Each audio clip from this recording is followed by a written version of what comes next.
Tengo el honor de estar en comunicación con su eminencia, el cardenal Pedro Barreto. Eminencia, muchísimas gracias por acceder hoy domingo 19 de julio a esta entrevista. Con mucho gusto, Juan Cruz. Estoy a tu disposición para lo que creas conveniente preguntar. Siempre lo recuerdo con mucho aprecio ese día que fui a visitar la ciudad de Huancayo, que lo conocí, le pedí que me concediera una entrevista y usted gentilmente, humildemente, me concedió una entrevista y ahora me alegra mucho que el Papa lo haya nombrado cardenal, siendo el segundo cardenal que tiene el Perú, el otro el cardenal emérito Juan Luis Cipriani. Sí, efectivamente es algo inmerecido de parte mía recibir esta, no tanto distinción, sino un servicio más a la Iglesia católica y al servicio del Papa Francisco como vicario de Cristo. Usted se caracterizó en su vida por la defensa no solo de los pobres, sino de defensa de la naturaleza. Incluso usted en su departamento, en Junín, tiene muchos enfrentamientos con las mineras que están contaminando. ¿Nos puede explicar un poco su compromiso medioambiental? Incluso el Papa Francisco hizo la encíclica Laudato Si, que habla sobre la importancia del medio ambiente. Sí, efectivamente, esto ya tiene varios años atrás, de una historia que lamentablemente en algunos aspectos también todavía continúa, pero en el territorio de la arquidiócesis de Huancayo hay una ciudad que se llama La Oroya.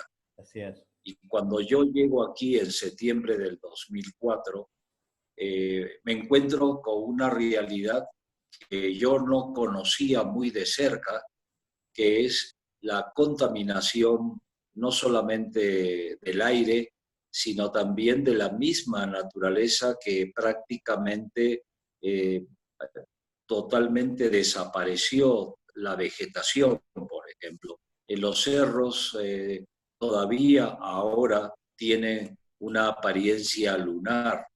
¿Por qué? Porque desde 1928 hasta el 2012 estuvo operando una fundición polimetálica que día y noche estaba expulsando estos humos tóxicos que afectaban seriamente la vida y la salud de las personas y el entorno natural. Imagínense que cuando uno entraba al Google y ponía Ciudad de Loroya en Perú, parecía que todas las montañas estaban cubiertas de nieve y no era así, eran cubiertos de este humo tóxico que llevaba pues mucha enfermedad y muerte para muchas personas. A partir de ahí comenzó toda una propuesta.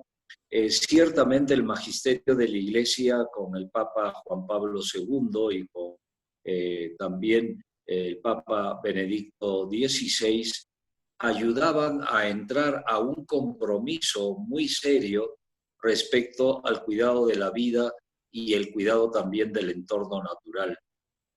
Sin embargo, posteriormente, en el 2015, no, recibimos este regalo de Dios de la encíclica Laudato Si, que es mucho más contundente. Pero ¿qué sucedió? Que en el 2012 la empresa norteamericana Doerran Perú se declaró en quiebra y desde esa fecha ya no funciona la fundición. Y por tanto la ciudad de Loroya desde esa oportunidad ya recibía un aire puro, un aire que definitivamente es saludable, aunque el entorno todavía queda unos rasgos muy fuertes de contaminación ambiental, como ya he hecho referencia. En este sentido, creo que nos adelantamos un poquito, pero no tanto porque, como ya he dicho, la doctrina social impulsaba también al cuidado de la vida y la salud de la población y del entorno natural.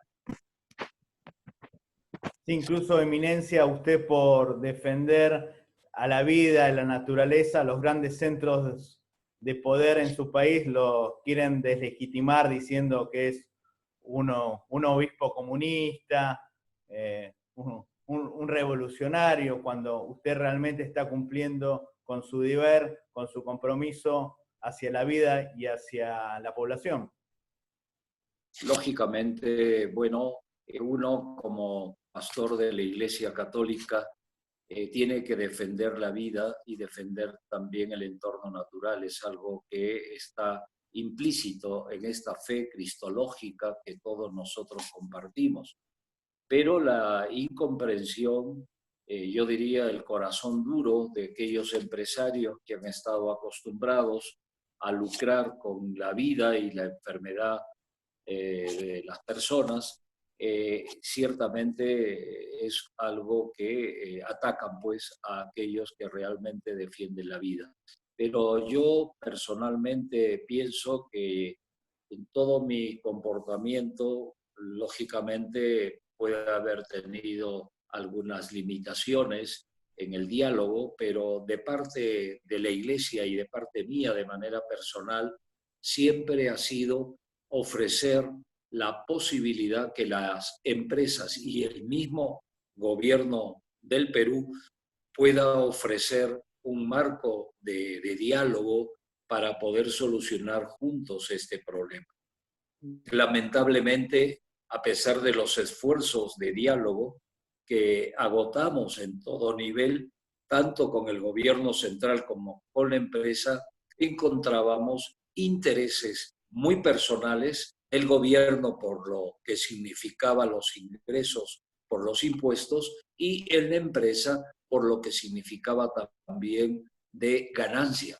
Entonces, este punto me parece a mí que era definitivo porque ciertamente mi decisión y la decisión de la Iglesia es muy clara respecto a la defensa irrestricta de los derechos de la persona humana, y uno de esos derechos es a la salud pública, que en este caso de Loroya afectaba no solamente la ciudad, sino también por el transporte de los mismos humos tóxicos a varias poblaciones que estaban en la cuenca del río Mantaro. Eminencia, ¿cómo se puede lograr el fortalecimiento de la fe en este mundo tan convulsionado, donde lamentablemente estamos viviendo una crisis sanitaria, económica? En algunos países lamentablemente se han perdido los valores y se habla del derecho al aborto como si fuese un derecho matar a una criatura por nacer. ¿Cómo se puede hacer para fortalecer la cristiandad, Eminencia?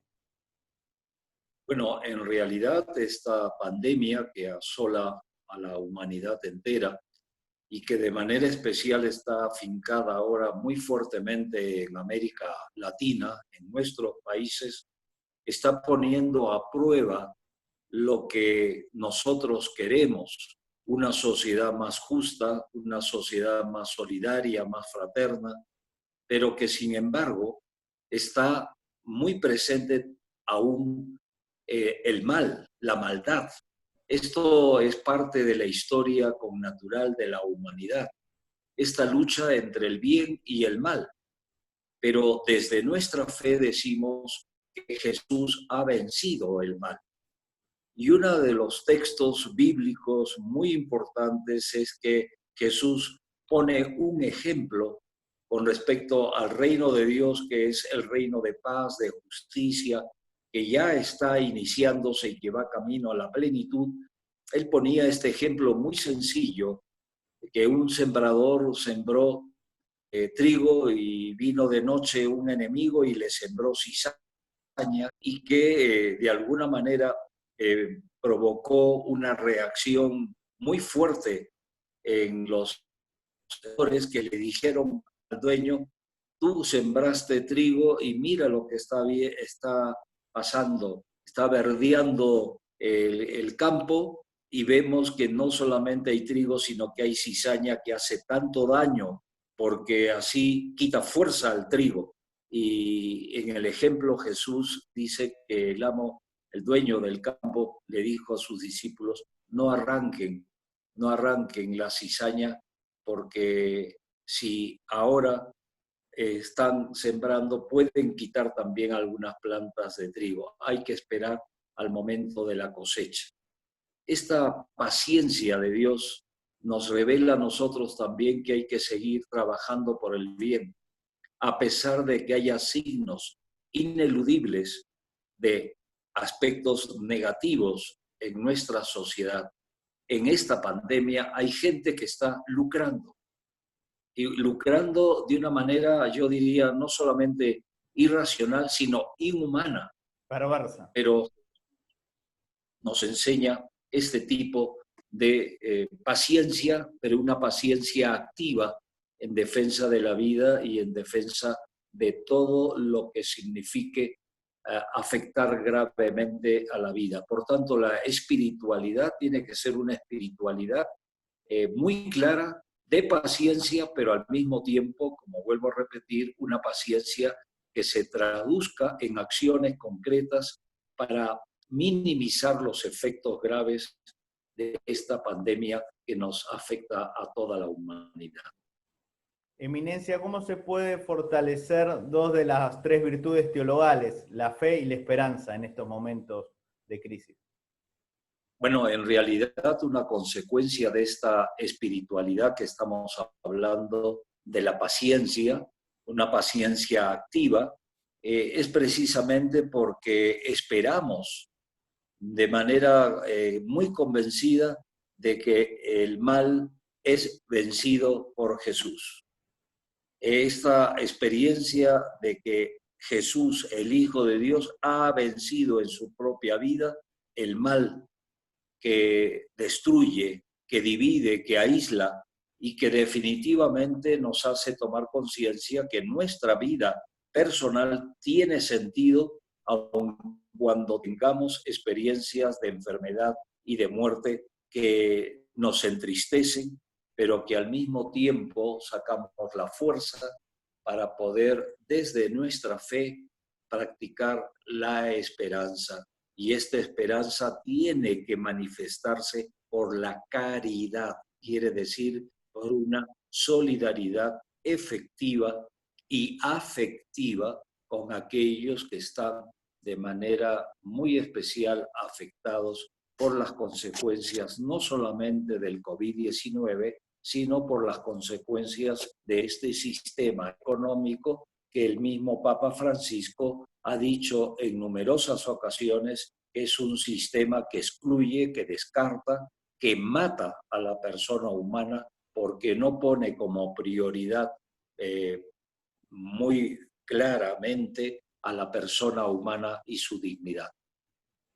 Eminencia, hoy es un domingo, un día de precepto para la Iglesia Católica. ¿Nos puedes dar su bendición para todos los que tienen la posibilidad de mirar esta entrevista?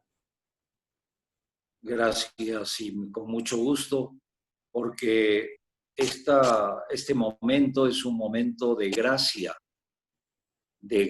vuelvo a repetir, no es un tiempo de desgracia, porque Jesús nos ha dicho que siempre estará con nosotros, acompañándonos, fortaleciéndonos para perseverar hasta el fin en esta convicción de fe. Este Dios que camina con nosotros es el que nos bendice y aquel que realmente nos da una experiencia muy, muy importante de esperanza. Que Dios Todopoderoso los bendiga en el nombre del Padre, del Hijo y del Espíritu Santo. Amén. Amén. Muchísimas gracias, Eminencia. Siempre es un placer y un honor poder conversar con usted. Muchas gracias también, Juan Cruz Castiñeiras.